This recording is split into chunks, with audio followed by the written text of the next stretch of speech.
Allbridge Core pauses. Bridge after 165 Mounters flash loan exploit. Allbridge Core paused its cross-chain bridge on July 20, 2026, after an attacker drained roughly $1.65 million by manipulating the pricing inside its stablecoin pools, according to reporting from Cointelegraph. The team stopped bridge operations while it investigates and traces the funds. The method follows a pattern that has hit decentralized finance repeatedly. The attacker allegedly took out a flash loan, ran a series of rapid swaps to push the exchange rate between the bridge's stablecoin pools out of line, then extracted value at the distorted price before repaying the loan in the same transaction. No private key was stolen, and no user was phished. The contract behaved exactly as written, which was the problem. The mechanics behind the Drain A flash loan lets anyone borrow a large sum with no collateral, as long as the loan is repaid within a single transaction. If the repayment fails, the whole transaction reverts, and it is as if nothing happened. That property makes flash loans a free tool for probing the math inside automated market makers and bridge pools.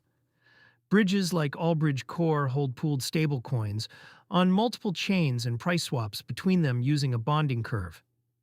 When one side of a pool is thin, a large enough trade can move the quoted price far from the real one-to-one value of two stablecoins. An attacker who can borrow enough to overwhelm the pool briefly gets to buy at an artificial discount and sell back at an inflated rate, pocketing the gap. The flash loan supplies the size, the rapid swaps supply the distortion, and the atomic transaction guarantees the attacker never risks their own capital. At $165 million, this sits at the smaller end of bridge incidents. It is nowhere near the hundreds of millions lost in the Ronin or wormhole breaches. The size does not make the lesson smaller.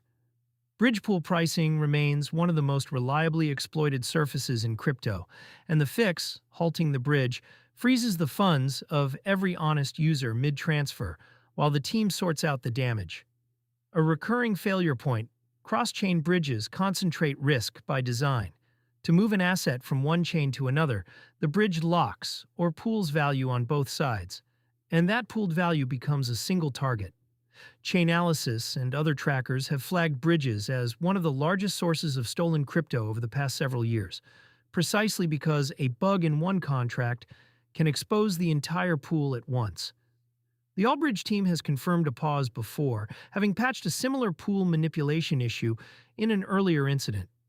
Repeat exposure on the same class of vulnerability is common across DeFi, where forked or reused pool code carries the same weaknesses from one protocol to the next.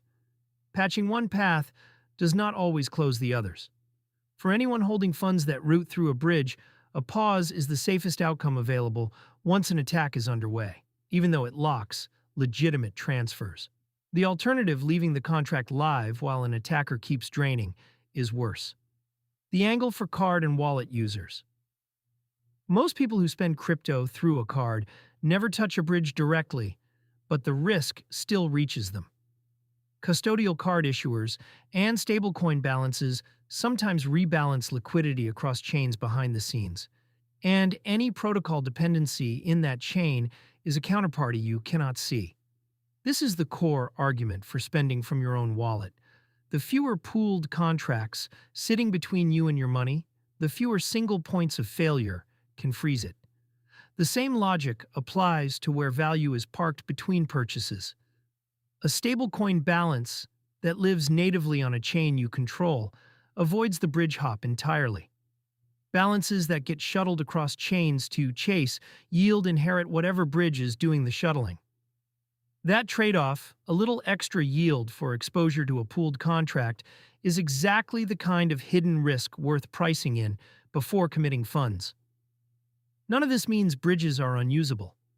It means the pooled contract is the weakest link, and the weakest link is where attackers keep aiming. When a bridge you rely on pauses, the correct read is not panic but patience. Wait for the post-mortem, confirm whether user funds were touched, and only then decide whether to keep routing value through it.